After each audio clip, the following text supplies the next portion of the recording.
আমার নাম আজম ইসলাম খান পায়েল, আমি জাসাস কেন্দ্রীয় আহ্বায়ক কমিটির সদস্য। আমি সাবেক সদস্য মানিকগঞ্জ জেলা বিএনপি, সিঙ্গার উপজেলা বিএনপির সদস্য ছিলাম। তো আমার বক্তব্যটা হলো যে আমাদের নেতা সবসময় কি বলে আসছেন, আমাদের ভারপ্রাপ্ত চেয়ারম্যান জনাব তারেক রহমান বলছেন যে রাজা বিন্দু সামনে আসেন,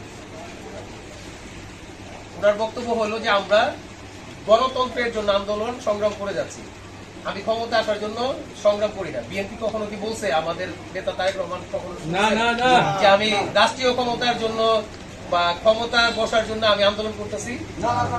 আপনি আমাকে ভোট দেন এটা বলছে? আমার নেতা বলছে আপনারা যাকে খুশি তাকে ভোট দেন, কিন্তু আপনার ভোটটা দেন। বিগত 15 বছর আমরা কিন্তু কোনো ভোট ভাই, আপনারা তো এখানে যারা আছেন ভোট দিতে পারছেন? আমরা সেই ভোটের আন্দোলনটা করে যাচ্ছি কি গণতন্ত্র। আমাদের দায়িত্ব হলো এই গণতন্ত্র রক্ষার আন্দোলন। এই গণতন্ত্র যতক্ষণ না পর্যন্ত রক্ষা হবে আমরা কিন্তু আন্দোলনের শরিক আছি। আচ্ছা, এরপরে যদি সুষ্ঠু একটি ভোটের যাকে আমরা এই যে বসাইছি এখন ডক্টর ইউনূস সাহেবকে, তত্ত্বাবধায়ক এই অন্তর্বর্তীকালীন সরকার, ওনার কাজ কি একটা সুন্দর একটা সুষ্ঠু নির্বাচন করবে, যেখানে আমরা সুন্দরভাবে সবাই ভোট কেন্দ্রে গিয়ে ভোট প্রদান করতে পারবো। এখন আপনি বলতে পারেন যে আপনি যে বিএনপি করেন বা বিএনপিকে আপনি কেন ভোট দিল, এই কেনটার উত্তর আছে আমাদের এই 31 দফা। এখানে আপনার 31 দফা নিয়ে এখানে আপনার কৃষক, দিনমজুর, শ্রমিক, মহিলা, তারপরে আপনার শিক্ষা ব্যবস্থা, যেমন আমাদের এইখানে আপনার নদী ভাঙ্গন এলাকা, আপনারা জানেন যে এই হরিরামপুরের মূল সমস্যা হলো নদী ভাঙ্গন। এখন এইখানে পরিবেশ নিয়ে আপনারা দেখবেন যে এখানে পরিবেশ নিয়ে, জলবায়ু নিয়ে আমাদের তারেক রহমান এখানে স্পষ্ট করে দিচ্ছে যে আমরা কি করব। তো আগে আপনারা দয়া করে এই 31 দফাটা পড়বেন, পড়ার পরে বুঝবেন।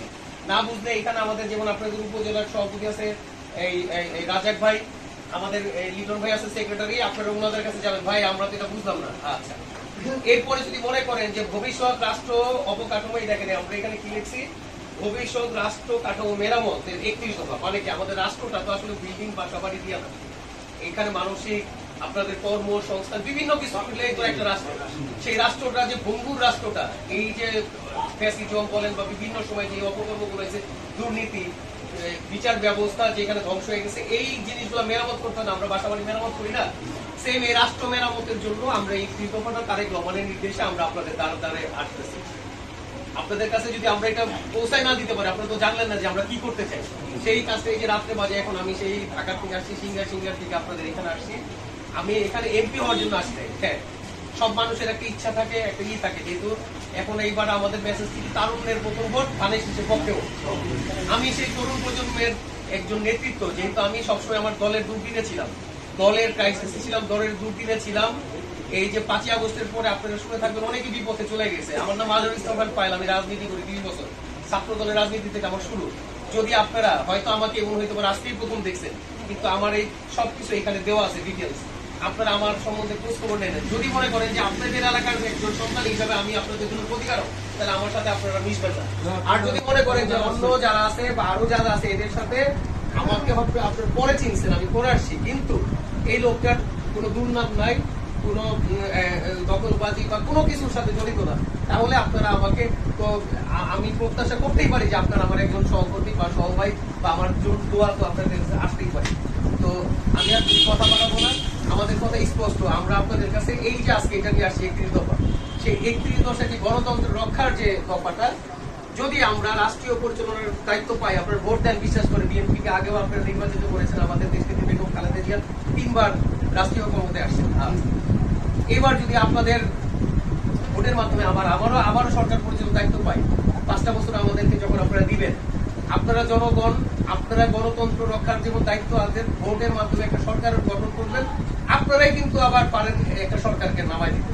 তখন যদি আমরা এই 31 দফা নিয়ে যে আজকে দাঁড়ে ঘুরে বেড়াচ্ছি, আমরা বললাম কথা দিচ্ছি, এই কথাগুলা যখন রাখবো না, তখন কিন্তু আবার একটা ভোটের মাধ্যমে আপনারা কিন্তু জবাব দিয়ে দিবেন যে আপনারা তো বড় বড় কথা বলে গেছিলেন, কথাগুলো রাখেন। আমরা সার্বিক চেষ্টা করবো আমাদের এই 31 দফাটা আপনাদেরকে জনগণ দেওয়ার, কারণ আমাদের শক্তি হলো আপনারা জনগণ। এই দেশের আপমর মানুষই কিন্তু আমাদের একটা শক্তি। তো আমরা জনগণের সাথে আছি, জনগণ আমাদের শক্তি, আপনারা আমাদের শক্তি। তো আমাদেরকে আপনারা দোয়া করবেন। আমাদের দেশ নেত্রী বেগম খালেদা জিয়া, আপনারা জানেন উনি দীর্ঘদিন কারাভোগ করছেন, সে অসুস্থ দীর্ঘদিন যাবৎ। তারপরও তার প্রথম কথা ছিল 5ই আগস্টের পরে যে আপনারা জানেন সমাবেশ হয়েছিল ভিডিও কনফারেন্সে, সে বলছে কি আমরা প্রতিহিংসার রাজনীতি করব না। তো তো আমরা প্রতিহিংসা রাজনীতি করবো না, এটা আমার কথা না, এটা আমার দলের কথা, আমার নেত্রীর কথা, এটা এখন আমাদের কথা। আমরা কোনো প্রতিহিংসায় বিশ্বাসী করি না। আগে যারা প্রতিহিংসা করছে, হানাহানি, হিংসা হানাহানি, এটা আমরা করবো না। যারা করে এরা জিয়াউর রহমান আদর্শে ধারণ করে না। আমি আমার বক্তব্যে সবসময় বলি আমি একজন জিয়াউর রহমানের আদর্শের কর্মী বা সৈনিক, যেটা বলি। কারণ কি, জিয়াউর রহমানের যে তার যে সততা, আপনারা যারা মুরব্বী আর এখানে আছেন, এখানে একটু বলবেন, মুরব্বী আপনি জিয়াউর রহমানকে দেখছেন বা ওনাকে দেখছেন? আপনি একটু বলেন। আচ্ছা, তাহলে জিয়াউর রহমান কেমন লোক ছিল? মুরব্বী আপনার নামটা একটু বলেন। মুরব্বী আপনার নামটা একটু বলবেন, আপনার নাম আর গ্রামের নামটা। আমার নাম মোহাম্মদ সালমান। জানমিয়া, আপনি জিয়াউর রহমানকে দেখছেন, ওনার কার্যক্রম শুনেন, উনি কেমন মানুষ ছিল আপনি বলেন। ভালো, ওনার আদর্শ অনেক ভালো। আচ্ছা, আমরা সেই আদর্শে বিশ্বাস করে, আমি কিন্তু জিয়াউর রহমানকে দেখি নাই, আমি তার আদর্শকে বুকে লালন ধারণ করে আমি তার আদর্শকে বাস্তবায়ন করার জন্য এই ক্রিকেটটি আপনাদের কাছে আসলাম। যদি আমি আদর্শচ্যুত হইতাম তাহলে তো আমি আপনাদের কাছে এখানে আসতে পারতাম না। যদি আমি নিজেই সেই আদর্শ ধারণা করে পারি, আমি কি আপনাকে বলতে পারবো? আজকে আপনারা আমাকে চিনলেন, আমার নাম আলুস আহমদ পায়েল।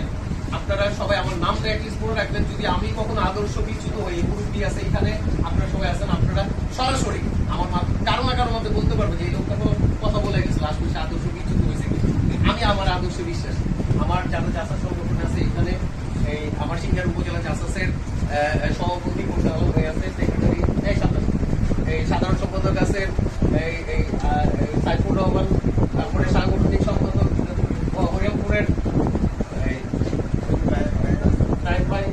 এই সিঙ্গার উপজেলার লোক কই, হরিয়ামপুরের সিঙ্গারের শাহিদ ভাই, তারপরে এরা কই, সবাই এখানে আছেন। হ্যাঁ, আপনারা একটু যারা জাসাস সংগঠন করে, একটু আমি জাসাস নিয়ে একটা মিনিট বললাম। অনেকে ধরেন বিএনপির বিভিন্ন সংগঠনকে চিনেন। জাসাসটা হলো বাংলাদেশ জাতীয়তাবাদী সামাজিক সাংস্কৃতিক সংস্থা, সংক্ষেপে জাসাস। শহীদ রাষ্ট্রপতি জিয়াউর রহমান 1978 সালে 27 ডিসেম্বর আমাদের দেশের যে মানে একজন, সে বুঝতে পারছে যে এখানে অপরাজনীতি, অপসংস্কৃতি, অপচর্চা, এটার বিরুদ্ধে একটা সংগঠন দরকার। সেই সংগঠনটার উনি যখন দেশের ওই সময় প্রয়োজন মনে করে এই জাসাসটা সৃষ্টি করে, আজ থেকে 46 বছর আগে, রাইট? বাংলাদেশের যতগুলো অঙ্গ সংগঠন বিএনপির আছে, সেইখানে জাসাস 3 নম্বর যে সে গঠন করছে, তার নাম্বার ছিল 3। তো তখন আমাদের দেশে হিন্দি গান বাজান, আমরা অপসংস্কৃতি করি না, আমাদের দেশে লোকজ গান কি, এই যে সে বাউল,